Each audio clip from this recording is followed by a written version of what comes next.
My relationship with my husband, Lance, has definitely been affected since Micah's death. Cheryl and I don't see much of anybody anymore. Whatever we thought life was going to be as we got older is changed. Most of the time, I'm just depressed.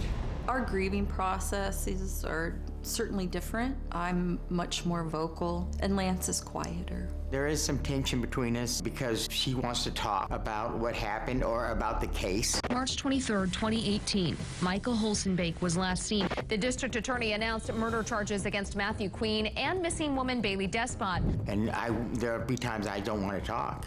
I think I get more caught in the moment. Micah's death runs through my mind almost all day. It's just a matter of trying to stay distracted. What little we have of Micah's body, the coroner has it. Micah's mother tells us that an arm found in the Kern River this summer has been identified as belonging to her son. We can't bury our son. We had a memorial, but it's not the same. We both feel some guilt. I wish we had taken Micah more seriously and pushed harder about going to the authorities. He said to me, I think somebody wants to kill me. He was very afraid of those people. I knew that there was some drug use and I thought maybe there's some mental illness because it didn't seem rational. The very last phone call that I had with Micah, he was calling asking for me to pay for a hotel room. He was upset at me and I hung up on him. That was the last time I heard his voice. I think about that phone call every single day of my life.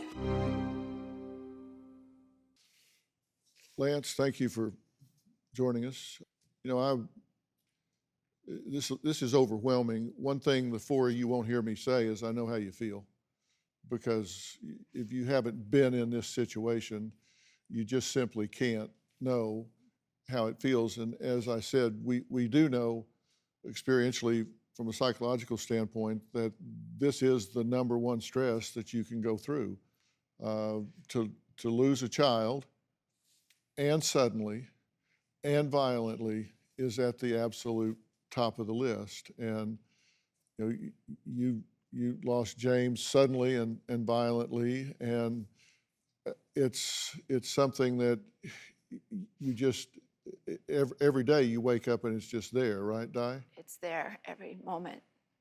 And you don't know yet, do you believe that your daughter is alive? No, I don't believe Baylee's alive.